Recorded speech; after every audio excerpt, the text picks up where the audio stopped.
நேயர்களுக்கு வணக்கம். மும்பைக்கும் டிசிக்கும் நடந்த போட்டியில டிசி அநியாயமா தோத்துருக்காங்க. மும்பை அட்டகாசமா ஜெயிச்சிருக்காங்க. அவங்களோட பெர்ஃபார்மன்ஸ் பார்க்கும்போது 6வது கப்பை எடுத்து வைங்கப்பா அப்படின்ற மாதிரி இருந்தது. இன்னைக்கு டிசி vs மும்பை இந்தியன்ஸ் மேட்சை பத்தி தான் பேச போறோம். நம்ம கூட former state cricketer doctor V Giri sir இருக்காரு. அவர்கிட்ட பேசலாம். சார் வணக்கம். வணக்கம். புதிய தலைமுறை நேயர்களுக்கு வணக்கம். இது வந்து டிசாஸ்ட்ரஸ் மேட்ச் ஃபார் டிசி. ஏன்னு சொல்கிறேன்னாக்கா, ஃபஸ்ட்டு அக்ஷர் பட்டேல் இல்லை, அது ஒரு இது. அதுக்கு அடுத்தது very very bad team selection by Hemang Badani and Kevin Pietersen, ரெண்டு பேரும் டெரிபிள் டீம் செலெக்ஷன். அண்ட் அதுதான் மெயின் ரீசன் இவங்க தோற்றதுக்கு. அண்ட் மூணாவது இதில் என்னென்னா, கையில் 18th ஓவர் வரைக்கும் கையில் இருந்த மேட்ச். ஆமாம், ஐ வுட் சே கையில் இருந்த மேட்ச். ஏன்னா 123 ஃபார் இன் 18 overs. அதுக்கப்புறமா நியர்லி 48 runs in 2 overs அடிச்சுட்டு 180 போயிருக்காங்க. ரொம்ப டெரிபிள் போலிங். அண்ட் அதுக்கு காரணம் வந்து ரெண்டு பேர் தான், முகேஷ் குமார் அண்ட் சமீரா. அவன் 27 ரன், இவன் 21 ரன். அது அவங்க போட்ட போலிங்க்கு யாராக இருந்தாலும் அடிச்சிருப்பாங்க. சூரியகுமார் தான் அடிக்கணும்னு இல்லை, நமந்தீரே அடிச்சு முடிச்சிருப்பான். அதனால் வந்து வெரி வெரி ஒரு வெரைட்டி கிடையாது, ஒரு யார்க்கர் கிடையாது, ஒன்றும் கிடையாது. அவ்வளோ bad bowling by these two. அதுக்கு காரணம் மெயினாக இவங்க ரெண்டு பேரும் லெவலில் இருந்திருக்கவே கூடாது. நான் திருப்பி சொன்னேன், மோஹித் சர்மா தான் இருந்திருக்கணும். மோஹித் சர்மா நட்ராஜன் இருந்திருக்கணும். நட்ராஜன் இவ்வளோ மோசமாக போட்டிருக்க மாட்டார் லாஸ்ட் ஓவர். ஸோ அதனால் கண்டிப்பாக வந்து Hemang Badani and Kevin Peterson. ஏன்னா அக்ஷர் பட்டேல் இல்லை. ஆமாம். அண்ட் ஃபாஃப் வந்து டீம் 11 செலெக்ஷனில் அவ்வளோ இன்வால்வ் ஆகிருக்க மாட்டார். பட் அவர் வந்து 18th ஓவர் வரைக்கும் நல்லா கேப்டன் பண்ணார். பரவாயில்ல, நாட் பேட். ஃபீல்ட் செட்டிங் நல்லா இருந்தது, போலிங் சேஞ்ச் நல்லா இருந்தது. விக்கெட் வந்து டேர்ன் இருந்தது விக்கெட்டில். அது வேணுன்ட்டு அவங்க they prepared the turning wicket and they play 3 spinners. Karan Sharma வேறு கூட்டு வந்து விளையாட வச்சாங்க. ஸோ அதனால் வந்து அவங்க வந்து டெஃபினட்டாக பிளான் பண்ணிட்டாங்க. அண்டு அதுக்கேற்ற மாதிரி இவங்க weak side. Another biggest mistake is dropping Karun Nair. யாரோ மாதவ் யாரோ ஒருத்தர் எடுத்து தேவையில்லாத இது, கம்பேரிசனே கிடையாது. பட் இது வந்து சொன்னால் புரியாது அவங்களுக்குலாம். ஏன்னா நான் வந்து கருண் நாயரோட டெக்னிக் அவ்வளோ நல்லா வாட்ச் பண்ணியிருக்கோம். அவன் வந்து போன தடவை பும்ராவை எப்படி அடித்தான்னு தெரியும் அவங்களுக்கு. பும்ராவை இந்த ஐபிஎல் அடிச்ச ஒரே ஆள் அவன் தான் இந்த வருஷம். அவனையும் எடுக்கல. ஸோ டெஃபினட்டாக Hemang Badani should take the blame. Mukesh குமார்லேருந்து ஆரம்பிக்கிறேன். அவர் வந்து ஃபர்ஸ்ட் ஒரு 3 ஓவர் நல்லா போட்டார். அவரோட 3 ஓவரில், கடைசி ஓவரில் 3 ஓவரில் ஏன் நல்லா போட்டார்னாக்க, இனிஷியலாக விக்கெட்ஸ் 3 வந்துருச்சு. அதனால பேட்ஸ்மேன் அந்த பேக் ஃபுட். அதான் எப்போவுமே ஆகும். முதல் ஓவரில் விக்கெட் எடுத்துட்டாக்க தென் பேட்ஸ்மேன் வந்து என்ன பண்ணுவான், சேஃபாக விளாடுவான். எல்லா மேட்சுமே அப்படி தான் ஆகும். அது மாதிரி அதனால் வந்து அவன் நல்லா போட்ட மாதிரி தெரிஞ்சுது. இல்லை முதல்ல விக்கெட்டே ஓடல, நோலாஸ்லேருந்து வச்சுக்கோங்க, பவர் பிளேலேயே நிமித்திருப்பாங்க அவர் போட்டு. கேஎல் ராகுல் அவர் வந்து ரொம்ப இம்பார்ட்டன்ட் மேட்ச்சில், நாக் அவுட் மேட்ச்சில் ஜெயிச்சே ஆக வேண்டியது அப்படின்ற ஒரு மேட்ச்சில் பெர்ஃபார்ம் பண்ண மாட்டேங்கிறாரு அப்படின்ற ஒரு அலிகேஷன் அவர் மேலே இருந்தது. இன்னைக்கு வந்து திரும்ப அது ப்ரூவ் ஆயிடுச்சு அப்படின்னு எடுத்துக்கிறீங்களா? Mind set. ஓகே, அப்படி தான் சொல்லணும். ஏன்னாக்கா அவர் வந்து இன்னைக்கு விளையாடின கேம், இன்னைக்கு விளையாடின அவுட் ஆனது விதம் வந்து ரொம்ப அன்ஃபர்கிவபிள். அவர் அந்த மாதிரி ஏறி வந்து இப்படி சுற்ற வேண்டிய அவசியமே இல்லை. ஓகே, அவர் அந்த மாதிரி டைப் இல்லை. அவருக்கு தெரியும் கருண் நாயரும் இல்லை, இவர் தான் பேக் போன் தெரியும். அதனால இவருக்கு ஒரு ரெண்டு நின்று 20 ஓவர் வரைக்கும் விளையாடுருக்கணும். அது விளையாடல அவர், அவ்வளோதான். Okay, very simple. டூப்ளஸியே எதிர்பார்க்க முடியாது. ஏன்னா அவர் வந்து அவரோட நல்லா பிளான் பண்ணிட்டாங்க. ஜெயவர்தனாவோட வேலைன்னு நினைக்கிறது. ஏன்னா டூப்ளஸி வந்து ஸ்ட்ரைட்டில் தூக்கி அடிப்பார் எப்போவுமே. கிளீனாக ஒரு ஆள் வச்சு, பவர் பிளேயில் யூஸ்வலாக ஸ்ட்ரைட்டில் ஆள் வைக்க மாட்டாங்க, ஸ்கொயர் லெக் அண்ட் பாயிண்டில் தான் வைப்பாங்க. இவர் ஸ்ட்ரைட்டில் வச்சாங்க. அதுவே நான் அப்பயே நினச்சேன், ஸ்ட்ரைட்டில் வைக்கிறாங்களே நினச்சேன். அது வந்து ஜெயவர்தனாவோட வேலையாக இருக்கும். ஓகே, சமீர் ரிஸ்வி ஓரளவு நல்லா ஆடின மாதிரி இருந்தது. அவரோட இன்னிங்ஸ் எப்படி இருந்தது? ரொம்ப அவர் வந்து இன் அண்ட் அவுட் தான். பர்மனெண்ட் 11 பிளேஸ் கிடையாது அவருக்கு டீமில். ஸோ ஆள் இல்லைனாக்கா வராது அந்த மாதிரி. ஸோ பர்மனெண்ட் பிளேஸ் கிடையாது. வந்து ஓரளவுக்கு நல்லா விளையாடினாரு. தைரியமாக பும்ராவெலாம் அடிச்சு விளையாடினாரு, பரவாயில்ல. ஆனால் இதே சமீர் ரிஸ்வி வேஸ்டட் இன் சிஎஸ்கே, அதை ஞாபகம் வச்சுக்கோங்க. ஒரு வருஷம் ஃபுல்லாக ஒரு சான்ஸ் கொடுக்கல. அண்டு ரொம்ப ஃபெயிலியர். இல்லை, சிஎஸ்கேல சான்ஸ் கொடுத்தாங்க. ஃபர்ஸ்ட் மேட்ச் மட்டும் அந்த ஃபர்ஸ்ட் பால் 6 அடிச்சார். அதுக்கப்புறம் ரொம்ப டவுன் ஆயிடுச்சு அவர். என்ன அவ்வளோதான். இன்னொன்று சார், டிசி இந்த மேட்ச் தோத்ததுனால மட்டுமே பிளே ஆஃப் ஸ்பாட்டை வந்து அவங்க இழக்கலை அப்படின்ற மாதிரி ஒன்று. ஏன்னா மொதல் 4 மேட்ச் ஜெயிச்சாங்க. ஆனால் அந்த 4 மேட்ச் ஜெயிச்சது வந்து டிசி கம்ப்ளீட் சைடாக ஒன்று இருந்தது காட்டுச்சு. ஆனால் அந்த 4 மேட்ச் ஜெயிச்சதுமே இண்டிவிஜுவல் பெர்ஃபார்மன்ஸில் ஜெயிச்சாங்க. ஓவரால் டீமாக பெர்ஃபார்ம் பண்ணி ஜெயிச்சாங்களா அப்படின்றது மிகப்பெரிய கொஸ்டின் மார்க். இல்லை, ஆனால் அவங்க ஜெயிச்சிருப்பாங்கல்ல, அவங்க எல்லாருமே போக போக ராகுலை தவிர எல்லாருமே ஃபேட் அவுட் ஆன மாதிரி இருந்தது, ஃபார்ம் அவுட் ஆன மாதிரி இருந்துச்சு. இன்னொன்னு ஸ்டப்ஸுக்கு அதிகமா சான்ஸ் கொடுக்கல. Main batter, main power hitter அவர் தான். அவருக்கு அதிகமா சான்ஸ் கொடுக்கல. நிறைய சேஞ்சஸ் பண்ணாங்க. நம்பர் மாத்தி மாத்தி ஆட விட்டாங்க. பவுலர்ஸ் வந்து சரியா சூஸ் பண்ணல. இப்படி ஏகப்பட்ட பிரச்சனை இருந்தது டிசிக்கு. கரெக்டு. அது என்னன்னாக்க ஃபர்ஸ்ட் ஃபெயிலியர் வந்து ஜேக். ஆமா, அது ஒன்று. அப்புறம் ஃபாஃப் இன்ஜுரி. ஆமா, இது ரெண்டுனால அவங்க கொலாப்ஸ் ஆயிட்டாங்க. அவங்க டீமா கொலாப்ஸ் ஆனதுக்கு அது ரெண்டு. அது ஓப்பனிங் பார்ட்னர்ஷிப் வந்து 10-2 அந்த மாதிரி இருந்தது. அது ஒரு ரீசன். அதுக்கப்புறம் வந்து கருண் நாயரை இன்க்ளூட் பண்ணாங்க. அவர் மும்பையோட ஒரு அதிரடி ஆட்டம் ஆடி காமிச்சார். அப்புறம் அடுத்த மேட்ச் ஃபெயில் ஆனான்னு சொல்லிட்டு ட்ராப் பண்ணிட்டாங்க அவர். ஸோ இதனால என்ன ஆயிடுது, அவர் பேக் போன் கட் ஆயிடுது அவங்களுக்கு. ஒரு ஒன் மேன் ஷோ ஆயிடுது. தட் இஸ் கேஎல் ராகுல். ஆமா, அந்த மாதிரி ஆயிடுது. தென் மறுபடியும் அங்கே ஃபெயிலியர் இருக்கும்போது அந்த விப்ராஜ் மட்டும் தனியாக பர்ஃபார்ம் பண்ணியிருந்தார். அவர் கூட பேட்டிங்கில் இல்லை, போலிங்கில் தான் பண்ணியிருந்தார். அவரும் அஷ்டோஷ் வந்து அஃப்கோர்ஸ் பேட்டிங்கில் கொஞ்சம் அடிச்சிருந்தார். பட் மொத்தத்தில் அவங்க வந்து போலிங் வந்து சொதப்பினாங்க டீம் செலெக்ஷனில். அது எப்படின்னு தெரியல. எப்படி மோஹித் சர்மா விட்டோம், இல்லை மோஹித் சர்மா ஒரு வேளை ஊருக்கு இருக்க திரும்பி போயிட்டாரா, என்னன்னு தெரியல, ஐபிஎல் விட்டு விலகிட்டாரா என்னன்னு தெரியல. ஏன்னா மோஹித் சர்மா வந்து ஃபஸ்ட்டு ஃபியூ மேட்சஸ் அவ்வளோ அழகாக போட்டார். அவரை வந்து ட்ராப் பண்ண வேண்டிய அவசியமே கிடையாது. குஜராத்தில் அவர் வின் பண்ணது காரணமே அவர் தான். இல்ல அது ஓகே, அவர் அதிகமா ரன்ஸ் கொடுத்ததுனால உட்கார வச்சாங்களா என்னன்னு. இவங்க தான் என்ன சார் கேவலமா கொடுக்குறாங்க. அவர் எனிடே இஸ் பெட்டர். ஏன்னா நான்லாம் இவ்வளோ கிரிக்கெட் பார்த்துருக்கேன். அதனால பார்த்த உடனே தெரியும் ஹூ இஸ் பெட்டர்னு சொல்லி. இன்னொன்னு ஸ்டார்க்கு வேற ஊருக்கு போயிட்டு அப்படி எல்லாம் அதுக்கு வந்து எல்லாம் அதுக்கு முஸ்தாபிசூர் வந்திருக்காரு. Is no better inclusion. அது ஓகே. இந்த மேட்ச் வந்து சமீரா அண்ட் முகேஷ் ரெண்டு பேரும் ட்ராப் பண்ணிட்டு நட்ராஜ் அண்ட் மோஹித் சர்மா வந்திருந்தாங்க. Plus Karun Nair instead of Madhav. இது வந்து நகர் கதையே வேற மாதிரி இருந்திருக்கும். நான் எழுதி தரேன். ஏன்னா இவங்க இந்த மாதிரி 48 ரன்ஸ் கொடுத்துருக்க மாட்டாங்க. ஒரு 18 ரன்ஸ் கொடுத்தாங்கன்னு வச்சுக்கோங்க, 30 ரன் எக்ஸ்ட்ரா. ஸோ 150 தான் டோட்டல் வந்திருக்கும். அடுத்தது வந்து கருண் நாயர் இருந்தானாக்க தைரியமாக விளையாடுருக்கலாம். கேஎல் ராகுல் வந்து அடிக்க போக வேண்டிய அவசியம் இல்லை, பின்னாடி ஆள் இருக்கான்னு சொல்லிட்டு எல்லாத்தையும் கோட்டை விட்டாங்க. அதுக்கு காரணம் வந்து கோச் தான். ஓகே. டெல்லி கேபிட்டல்ஸ் பற்றி இந்தியா டுடேல ஒரு ஆர்டிகல் படித்தேன். அதில் என்ன சொல்லியிருந்தாங்கன்னா, நிறைய விஷயங்கள் சொல்லியிருந்தாங்க. எனக்கு ரொம்ப ரொம்ப முக்கியமாக ரொம்ப இன்ட்ரெஸ்டிங்காக பட்டது என்ன அப்படின்னா, ஹாரி ப்ரூக் ரிப்ளேஸ்மெண்ட்டா செதிகுலா அட்டால் அப்படின்னு ஒரு பிளேயரை எடுத்தாங்க. அதுவும் 2 மாசத்துக்கு அப்புறமா எடுத்தாங்க. நீங்க ஹாரி ப்ரூக் ரிப்ளேஸ்மெண்ட்டா ஒரு ஆள் எடுக்கிறதுக்கு நீங்க 2 மாசம் வெயிட் பண்றீங்க அப்படின்ற மாதிரி ஒன்று இருந்தது. ஆனா எடுத்தவங்களும் வந்து அவ்வளவு பெரிய பிளேயரா இல்ல. டெவால் பிரேவிஸ் இருந்தாலும் நீங்க அவங்களை எடுத்தீங்க. நீங்க நினைச்சு பாருங்க, டெவால் பிரேவிஸும் ஸ்டெப்ஸும் டெல்லி கேபிட்டல்ஸ்க்காக ஆடுனா எதிரணி என்ன ஆகும் அப்படின்ற மாதிரி ஒரு கேள்வி கேட்டிருந்தாங்க. இது ஒன்று போதும் சார். டெல்லியோட மேனேஜ்மெண்ட்டு கோச் எல்லாம் எவ்வளோ மட்டம்னு சொல்லிட்டு. ஏன்னா அட்ரஸு நேமே தெரியாத ஒரு பிளேயரு ஹாரி ப்ரூக்ஸுக்கு பதிலாக அதை எடுக்கலாமா? அது 2 மாசம் கழிச்சு. அதை விடுங்க, அது நெகோசியேஷன். இந்த மாதிரி எடுத்தது இது வந்து இது ஏதோ யாரோ புஷ் பண்ணியிருக்காங்க. அந்த ரெக்கமெண்டேஷன் வந்த பிளேயர் தான் இது. அவங்க கூட இருக்காங்க டீம்ல, டீமோட இல்லையான்னு தெரியல. பாதியில் ஓடி போயிருப்பாங்க பயந்துட்டு. ஓகே, ரொம்ப கேவலம். Very very bad management, very very bad think tank. Okay, நான் தான் என்னோட தியரி வந்து ஆல் ஃப்ரான்ச்சைஸ் ஆர் முட்டால்ஸ். அது எப்போவுமே நான் மறுக்கவே மாட்டேன். அதை மறுக்க முடியாத உண்மை. ஏன்னா அவங்க வந்து இன்டெலிஜென்ட் கிடையாது. They make mistake. ஒன்று இது லெஸ் மிஸ்டேக் பண்ணுறாங்க அவங்க. They are able to win the cup, அவ்வளோதான்.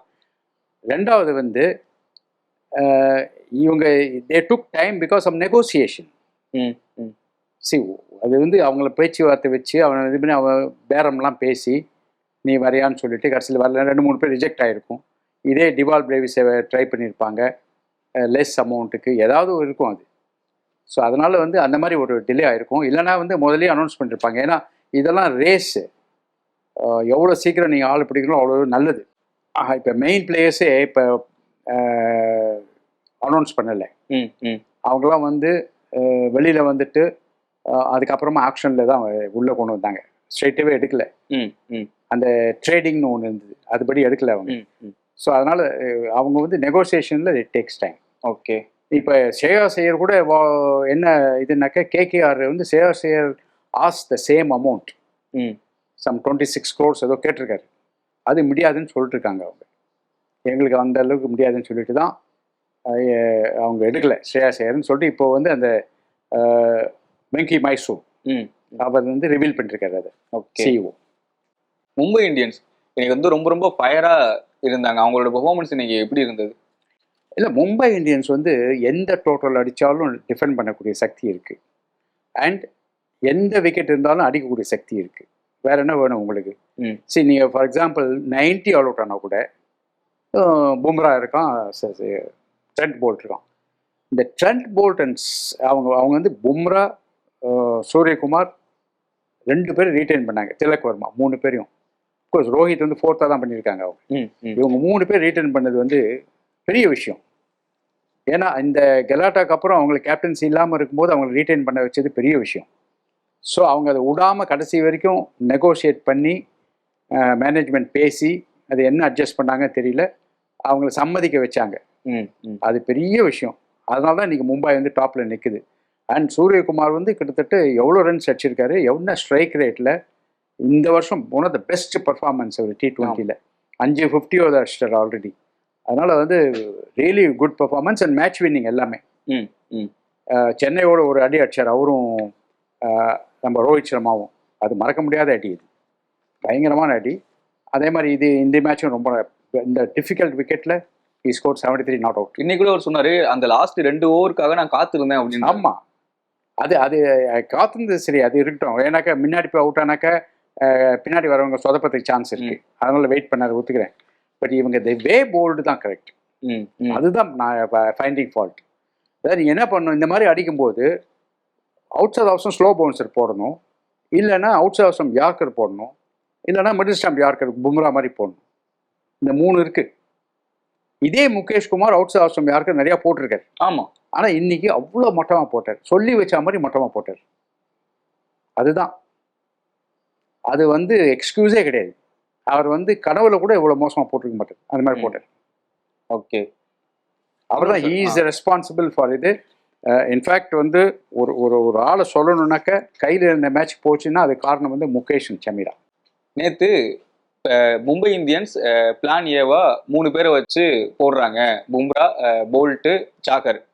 அவங்களோட பிளான் பி என்னவா இருக்கும் அப்படின்னு கேட்டேன். நீங்க வந்து சாண்டனர் அப்படின்னீங்க. இன்னைக்கு வந்து அது வந்து உறுதியா இருக்கு. 4 ஓவர்ல 11 ரன் மட்டுமே கொடுத்து 3 விக்கெட் எடுத்திருக்காரு. ஒட்டுமொத்த டிசி பேட்டர்ஸையுமே வந்து உள்ளங்கையில வச்சு கசக்கிட்டாரோ அப்படின்னு. இல்ல அது எதிர்பார்த்தது தான். அது அந்த விஷயம் தெரியாத ஒரே டீம் வந்து சிஎஸ்கே. ஓகே, ஏன்னா அவரை மாத்தி மாத்தி மாத்தி டிராப் பண்ணியிருந்தாங்க for the sake of Ravindra Jadeja. That is criminal mistake. Okay, ஏன்னா அவர் வந்து such a great batsman, bowler, good batsman also, excellent fielder and very good captain. அது மறந்துடுறாங்க. இவர் வந்து நெக்ஸ்ட் கேப்டனாக இருக்க வேண்டியது சிஎஸ்கேக்கு. எல்லாத்தையும் போட்டு அமுக்கிட்டாங்க, அவர் வெளியே அமுச்சிட்டாங்க. ஓகே, இதெல்லாம் மன்னிக்க முடியாத குற்றம். இன்னைக்கு சிஎஸ்கே இந்த லெவலுக்கு தலையில் துண்டு போட்டிருக்காங்கன்னாக்க அது காரணம் வந்து பேட் டிசிஷன். இந்த மாதிரி பேட் டிசிஷன் தான். சூரியகுமார் யாதவ் வந்து அவரோட இன்னிங்ஸ் முடிச்சுட்டு சொல்றாரு, விக்கெட் இப்படிதான் இருக்கும் அப்படின்றது எங்களுக்கு முன்னாடியே தெரிஞ்சு, அதெல்லாம் ப்ரிப்பேர்ட் விக்கெட். ஸோ வந்து அதுக்கேற்ற மாதிரி தான் நாங்கள் பிளான் பண்ணோம். வந்து 165 இந்த விக்கெட்ல போதுமான ஸ்கோரா இருக்கும்னு நினைச்சோம். ஆனா 180ன்றது நாங்கள் 15 ரன் முன்னாடி தான் அடிச்சு வச்சிருக்கோம் அப்படின்னு சொன்னாரு. காமெண்டேட்டர்ஸே சொன்னாங்க 140 to 150 இஸ் இனஃப்னு சொன்னாங்க. ஓகே, ஐ மீன் 140 N45 டிஃபெண்டபிள் ஸ்கோர். ஓகே, அந்த ரேஞ்ச் இருந்தாக்க மேட்ச் வந்து இன்ட்ரெஸ்டிங்காக இருக்கும்னு சொன்னாங்க காமெண்டேட்டர்ஸ். 1 செகண்ட் அதே லெவலில் தான் போச்சு. 130 in 18 overs இருந்தது, 132 அதோ. அதுக்கப்புறம் 48 ரன்ஸ் கொடுத்தாங்க. அது கிரிமினல் மிஸ்டேக். அது ஒன்று கை விட்டு போயிடுச்சு, மேட்ச் எப்போ கை விட்டு போயிடுது. அதுக்கப்புறம் ஹோப்பே இல்லை. ஓகே, அண்ட் வந்து இதில் இன்னொரு விஷயம் என்னன்னாக்க, பும்ரா வந்து ஒன்றுமே இன்னைக்கு பண்ணலை அவர். அதுக்கு முன்னாடி மேட்சை வின் பண்ணிட்டாங்க அவங்க. ஓகே, நான் பும்ரா வந்து அவர் வந்து மேட்சை டேர்ன் பண்ணுவார்னு நினச்சேன், தேவையே இல்லை. அதுக்கு முன்னாடி சார் பும்ரா வரதுக்கு முன்னாடி 4 விக்கெட் போயிடுச்சுன்னு நினைக்கிறேன் சார். ஆமாம், 4 விக்கெட் போயிட்டு அதில் தைரியமாக வந்து எவ்வளோ கேவலமாக அவுட் ஆனாங்க. பொறையெல்லாம் தடுக்கி உந்த மாதிரி கீழே உந்து இல்லை ஸ்டம்பிங் சார்.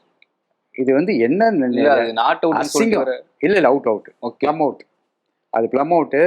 அதாவது என்ன, he lost balance and fell down with hands down, கால் தூக்கிடுச்சு. ஓகே, இதெல்லாம் வந்து ரொம்ப சின்ன ஸ்கூல் பாய் கிரிக்கெட். அது ஏன்னா side is a weak side. கொரையில் அஃப்கோர்ஸ் ரெகுலர் மெம்பர், பட் இருந்தாலும் ரியல் பேட்ஸ்மேனே இல்லை அங்கே டீமில்.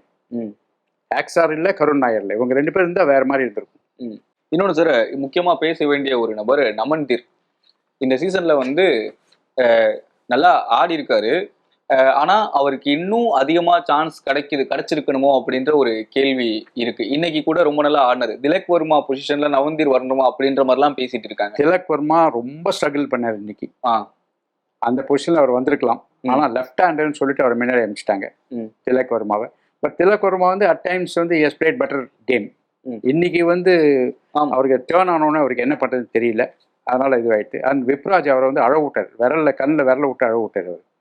அது நல்லா இருந்தது. அது குல்தீப் நல்லா போட்டார். குல்தீப் 4 overs 22 runs, இவர் 4 overs 26 runs. ரெண்டு பேரும் அருமையா போட்டாங்க. They could have taken one more spinner. எடுத்திருக்கணும். Okay, instead of fast bowler. And அந்த மாதவுக்கு பதிலாக இன்னொரு ஸ்பின்னராவது அட்லீஸ்ட் எடுத்துருக்கலாம். என்ன கேட்டால் ஸ்ட்ரைட்டாகவே நாயர் எடுத்திருக்கணும். இந்த நாயர்லாம் வேற லெவல் பிளேயர். இதெல்லாம் சொன்னால் புரியாது உங்களுக்கு, பட்டாதான் தெரியும். இப்போ உதப்பட்டாங்கல்ல, போய் தலையில் கை வச்சுன்னு உட்காந்து இது பண்ணுவாங்க. ஒவ்வொருத்தரும் பாயிண்ட் அவுட் பண்ணுவாங்க. இதனால தான் மிஸ்டேக், இதனால ஹேமங் பதானி வச்சு தீவிர எல்லாரும் சொல்லுவாங்க. சீசன் ஃபுல் நிறைய மிஸ்டேக். அவங்க ஃபீல்டிங்ல வந்து ரொம்ப ரொம்ப மோசமா இருந்தது. ஆமா, இன்னைக்கு மேட்ச் மட்டும் தான் ரொம்ப நல்லா பண்ணாங்க. இல்ல டெல்லி டீம் வந்து பேட் மேனேஜ்மெண்ட். அவன் கெவின் பீட்டர்சன் வந்து இன்டர்ஃபியரன்ஸ் பண்றான்னு நினைக்கிறேன். அவன் வந்து Hemang Badani head coach, Kevin Pietersen is only consultant, மென்டார்னா அதை he doesn't take decision, he only suggest. அவ்வளவுதான். Decision is taken by head coach. அதனால அது ஒத்து வரல போல இருக்கு. அதனால ரெண்டாவது ஹேமங் பதானி வந்து அவ்வளோ பெரிய டீமை ஹேண்டில் பண்ணுற அளவுக்கு அவர் கெப்பாசிட்டி கிடையாது. எனக்கு தெரியும், பர்சனலாக எனக்கு தெரியும். நான் வந்து ஃபர்ஸ்ட் டிவிஷனில் கேப்டன் பண்ணும்போது அவர் எனக்கு கீழே விளையாண்டார் ஸ்பிக் டீமில். அதனால் அவரோட லெவல் எனக்கு தெரியும். அவர் வந்து இவ்வளோ பெரிய டீமை வந்து மேனேஜ் பண்ண டிஎன்பிஎல்ல ஒரு டீமை மேனேஜ் பண்ணார். ஓகே, ரைட், அவ்வளோதான். அதோட சரி. அதெல்லாம் ஐபிஎல்லாம் is too big for him. Okay sir.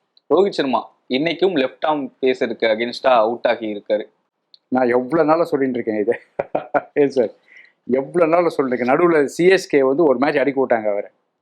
அப்புறம் இன்னொரு மேட்ச் அடிச்சார். 2 மேட்ச் தான் அடிச்சார். மொத்தம் 13 மேட்ச்சில் 2 மேட்ச் தான் அடிச்சார். 11 மேட்ச் ஃபெயிலியர். ஓகே, அண்ட் அது எல்லாமே இந்த மாதிரி தான் அவுட்டு. ஸோ நான் முதல்லேருந்தே அவர் வந்து நோ குட் சொல்லிட்டு இருக்கேன். நின்ன இடத்துலேருந்தே விளையாடுறாரு சொல்லிட்டு இருக்கேன் நான். I am not surprised. இன்னொரு ஐ எம் சர்ப்ரைஸ் வாஸ் இன்னைக்கு ஒரு ஈஸியஸ்ட் கேட்ச் ஒன்று விட்டார். ஆமாம், கையில் விழுந்த கேட்ச். ஆமாம், அதெல்லாம். So is over the hill. அவர் ஆட்டம் முடிஞ்சு போச்சு.